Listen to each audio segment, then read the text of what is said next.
யாரோ பண்ண சில சதிகள்னால 2 பேருக்குள்ள ஒரு பெரிய மனவர்த்தம் வந்திருக்கு. இதை அப்ப அதிமுகவோட தேமுதிக கூட்டணிக்கிறனால அவங்களுக்கு எதிரான விமர்சனத்துக்கு ஒரு ஆள் பிரச்சார வீரர்கள் தேவைப்பட்டாங்க. அப்ப வடிவேலை திமுக பயன்படுத்திட்டு அவரை விமர்சனம் பண்றது.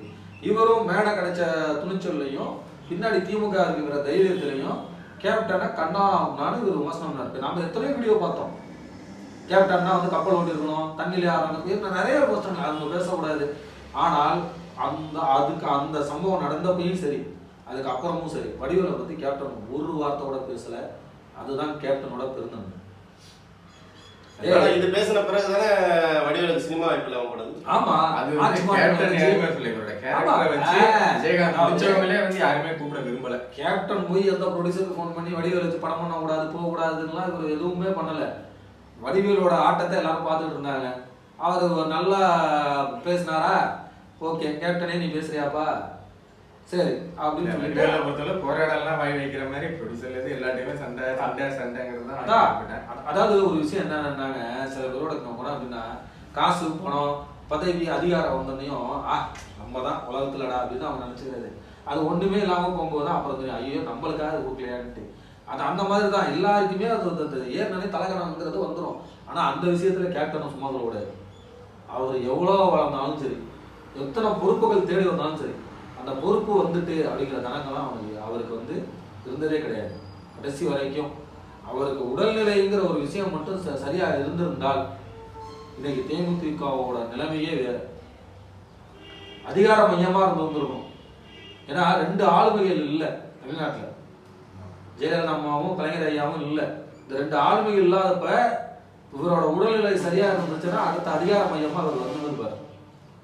அவரோட உடல்நிலை தான் பின்னடைவு. இப்போ அவரோட மறைவு இன்னும் தொண்டர்களை சோர்ந்து போக செய்யிருக்கும். ஏன்னா தேமுதிக தொண்டர்கள் யாரும் சம்பாதிச்சிருவோங்கிறதுக்காகலாம் தேமுதிக வரல, கேப்டன் விஜயகாந்த்ங்கிற ஒருத்தருக்காக வந்தாங்க. இப்போ அந்த நம்பிக்கையை காப்பாற்ற வேண்டிய மிகப்பெரிய கடமை யார் கையில் இருக்குன்னா பிரேமலதா அம்மா கையில தான் இருக்கு. இப்போ இந்த கட்சியினோட நிலை அதுதான் சொல்ல வந்தேனே. இப்போ கேப்டனை நம்பி தான் எல்லா தொண்டர்களும் வந்திருக்காங்க. அன்னைக்கு இறுதி நிகழ்ச்சியில இந்த தமிழ்நாட்டில் எவ்வளவு கூட்டம், அதாவது நல்லா பார்த்தீங்க அந்த கூட்டத்தை நம்ம முதல்வரா இருந்து இறந்த தலைவர்களுக்கு தான் பார்த்துருக்கோம். இவர் முதல்வர் கிடையாது, ஆளுங்கட்சி கிடையாது. ஆனா அப்படி ஒரு கூட்டம் கூடியிருக்கு. அந்த நம்பிக்கையும் அந்த அன்பும் கேப்டன் மேல வச்சிருக்காங்க. அந்த தொண்டர்கள் பொதுமக்களோட நம்பிக்கையை அவரோட மனைவி பிரேமலதா அம்மா தான் காப்பாற்றணும். அதை மேலும் இப்ப நிறைய பேர் தொண்டர்கள்லாம் திரண்டு வந்தாங்க இறப்புக்கு. அப்படி இருந்துமே திரையுலகத்திலேயும் சில பேர் வரல. அது அவங்களோட அதை நம்ம விமர்சனம் பண்ண வேண்டாம். இல்ல எனக்கு ரொம்ப நடிகர் இல்ல அது எல்லாருக்குமே ஒரு எதிர்பார்ப்பாரு ஒரு விஷயம். ஏன்னா கண்டிப்பா உனக்கு எனக்கு பழக்கம் இருக்கு, திடீர்னு ஒரு பிரச்சனை வரும், சண்டை வரும், இப்படி இருக்கும். ஆனா எந்த ஒரு இடத்துல ஒரு மனுஷன் ஒண்ணு போடுவான் அப்படின்னு சொன்னாக்கா ஒரு நான் ஒரு விஷயம் சொல்றேன்.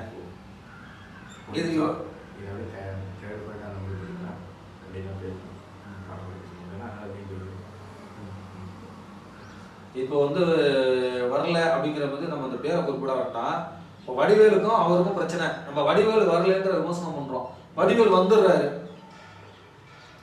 இவ்வளவு பெரிய விமர்சனத்துக்கு வேலை இல்ல, கலவரமா இருக்கும். ஆமா அது உண்மைதான். அவர் வர நம்ம வடிவேல் வரல, இல்ல நம்ம வடிவேல் வரல அவர் வரல விஷயம். வடிவேல் வரலங்கிறத பத்தி இது பண்ணல. இப்ப வரல, கார்த்தியும் பாத்தீங்கன்னா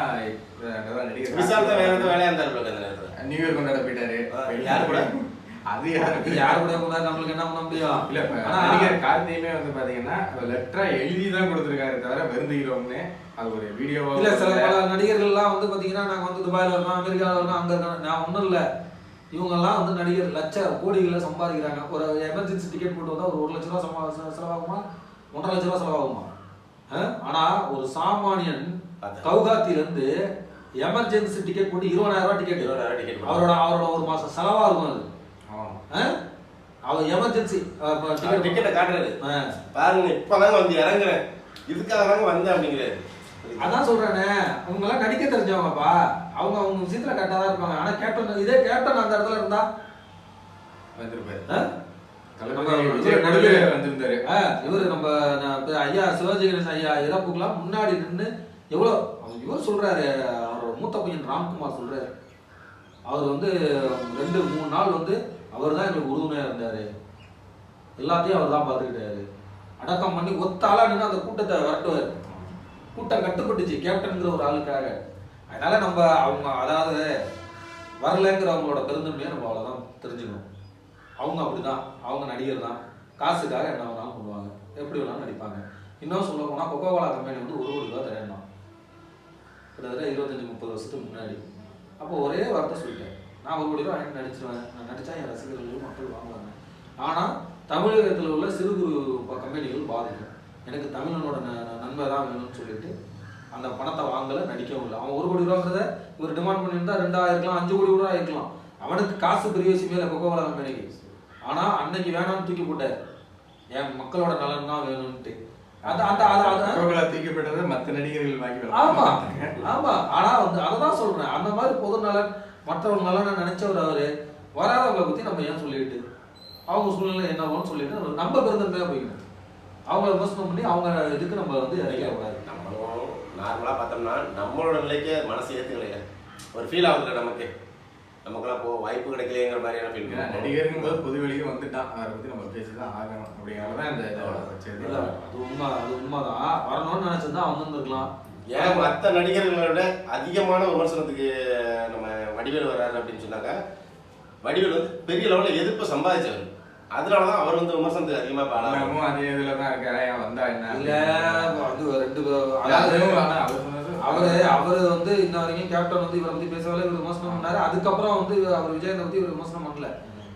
இடையில கூட ஒரு டைம் கோயிலுக்கு போகும்போது பத்திரிகையாளர்கள் அங்கேயும் கேட்கறாங்க, நீங்க என்ன திரும்ப எந்த கட்சியில இப்ப இது பண்ண போறீங்கன்னு சொல்லிட்டு எலெக்ஷன் போன எலெக்ஷன் கேட்டிருந்தாங்க. அப்ப வேணாப்பா இதை விட்டுருங்கப்பா அப்படின்னு சொல்லிட்டு ஆமா ஏன்னா அனுபவிச்சுட்டாரு. நீ இப்ப சொல்ல பிரச்சனைகளை பத்தி பேசுறது வந்து நம்ம டைம் வேஸ்ட்னு நினைக்கிறேன். ஒரு நல்ல மனிதர். அதனால வந்துட்டு அது அவர் சொல்ற மாதிரி உண்மைதான். 2வது நம்ம வடிவேல் வரலன்னு வந்து பிரச்சனை இருந்தா லட்சக்கணக்கான தொண்டர்கள் நிற்கிறாங்க. அப்படி இல்லை, அப்படி இல்லை. அந்த அளவுக்கு அநாகரிகமான தொண்டர்களை உண்மை சொல்ற விஜயன் வந்து வார்த்தை எடுக்கவே இல்லை. ஏன்னா வந்தவங்க எல்லாமே கேட்டா அவங்க சொல்லும் போது சொன்னா நிறைய பேர் பார்த்தீங்கன்னா நம்ம நார்மலா நிறைய இடத்துல பார்த்துருப்போம், ஒரு பெருந்தலைவர் இறந்துட்டாங்க அப்படின்னு சொன்னா எவ்வளவு பிரச்சனைகளையும் எவ்வளவு வன்முறைகளையும் நம்ம பார்க்கக்கூடிய நிலையில இருக்கும். ஏன்னா இது வந்து செருப்பு விட்டதா சொன்னாங்க, அது உண்மையா பொய்யா? அது வந்து ஏதோ இது மாதிரி தான் தெரிஞ்சு, ஒரிஜினல் வீடியோ மாதிரியே தெரியல. அது விஜய் மேலே அதை நம்ம தனியா பேசுவோம். இல்ல அது அடுத்த வீடியோல இல்ல. ஏன் சொல்ல வரேன்னா இவர் மேல எந்த பிரச்சனையும் இல்லை. அப்போ அதாவது அப்படி இல்லண்ணே, நம்ம பல விஷயங்கள் இல்ல நான் ஒரு விஷயம் என்ன சொல்றேன், இறப்புல வர 100 பேர்ல ஒரு 80 பேர்ல இருந்து 90 பேர் தன்னிலை இல்லாம தான் இருப்பாங்க. அந்த மாதிரி ஃபுல்லா மது போதையில தான் நிற்பாங்க. இறப்புனாலே ஃபர்ஸ்ட் நம்ம தமிழனோட இப்ப கலாச்சாரங்கிறத என்னங்கிற சந்தோஷம் துக்கம் எதா இருந்தாலும் போடுற சரக்கு அப்படின்னு தான் போட்டுட்டு தான் வந்து நிற்பான். போதையில இருக்கிறவன் வந்து அப்பதான் அவனுக்கு துணிச்சல் வரும். ஃபர்ஸ்ட் வந்து போதையில இருக்கிற துணிச்சல், அடுத்து 10 பேர் கூட இருக்காங்க துணிச்சல்ல. அன்னைக்கு நம்ம கேப்டனை வந்தா பண்ணா உரா 4 கல்ல 10 கல்ல விட்டானா என்ன நடக்கும்? வாங்கிதான் ஆகணுங்க. போலீஸ் பிரச்சனை, சட்ட ஒழுங்கு பிரச்சனை, அதை கூட நினைச்சு வடிவேல் போகாம இருக்கலாம். ஆனா என்ன ஒரு விஷயம்னா அந்த ஆள் வந்து போலங்கிறத விட அதுதான் ஒரு வருத்தமான ஒரு வீடியோ போட்டிருக்கலாம். கேப்டன் இது மாதிரி வந்து நீங்க என்னை வளர்த்து விட்டீங்க, உங்களுக்கு எனக்கு 1000 மரணம் எடுத்துருந்துருக்கலாம், நான் விமர்சனம் பண்ணியிருந்துருக்கலாம், உங்க இறப்புக்கு நான் வர முடியல, ஐயா எனக்கு டிசென்ட்ரின்னு கூட நீ சொல்லிருக்கலாம். அது கூட வேண்டாம். நாகரிகமா வந்து வர முடியாத சூழ்நிலை, வரக்கூடாத சூழ்நிலை, பல பல விரும்பத்தக்காத விஷயங்கள் நடக்குங்கிறனால நான் வரல. இப்போ நானாக இருந்தால் அதான் பண்ணியிருப்பேன். ஏன்னா எப்படின்னா 1000 பிரச்சனைகள் இருந்தால் கூட என்னை அவர் வந்து வளர்த்து விட்டாரு அப்படிங்கிற நன்றி விசுவாசம் எனக்கு இருக்கும் கண்டிப்பா. அப்போ நான் போக முடியாத சூழ்நிலைன்னா போலீஸ்கிட்ட கேட்பேன், நான் வந்தால் பாதுகாப்பு கொடுக்க முடியாதா? சரி ஓகே, ஒரு வீடியோ போடு, உங்க ஆத்மா சாந்தி அடையணும், உங்க ஆத்மாவிடம் நான் மன்னிப்பு கேட்கிறேன்னு போட்டு தான் நீ பெரிய மனுஷன். உண்மையா இல்லையா? அதை கூட செய்யலைங்கிற வருத்தம் தான். அதனால கேப்டனோட மறைவை வச்சு அரசியல் பண்ற மாதிரி நம்ம போனா கீழ்த்தரமா நம்மளோட விஷயங்கள் என்னன்னா தேமுதிகவோட அடுத்த நிலை என்ன, நம்ம அந்த அரை மாதிரி அரசியல் பண்ணல. இல்ல நான் சொல்றேன், நம்ம திரும்ப வடிவேல் டாபிக் பேசலாம். நான் என்ன சொல்றேன்னா நிறைய பொதுவாக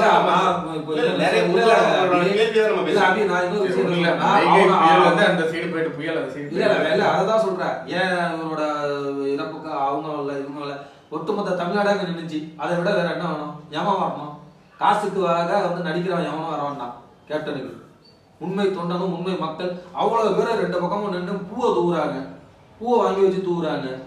அவங்களுக்கு தேவையா? அவங்க வீட்டு இறப்பா, அவங்க வீட்டுக்கு இதா, எல்லா வீட்டுக்குமா இடையில ஒரு வீடியோ பார்த்தியா? என்ன ஒரு இடத்துல வெறும் போட்டோ வச்சு அதை பாடம் கட்டி கொண்டு போய் அடக்கம் பண்ணிட்டு வந்தாங்க பாத்தியா?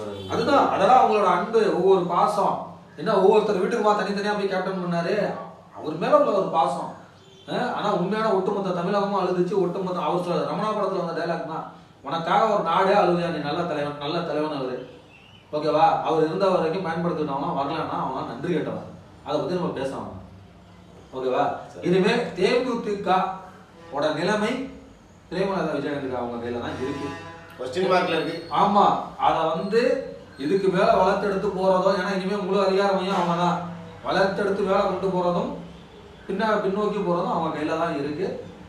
அவங்க எடுக்கிற இனிமேல் முடிவு தொண்டர்களோட முடிவா இருக்கும். அப்படி இருந்துச்சுன்னா தேமுதிக வளர்ச்சி கண்டிப்பாக இருக்கும்.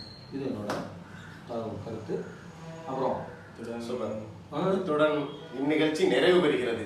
அஸ்ஸலாமு அலைக்கும். நன்றி, வணக்கம். அடுத்த வீடியோல சந்திப்போம்.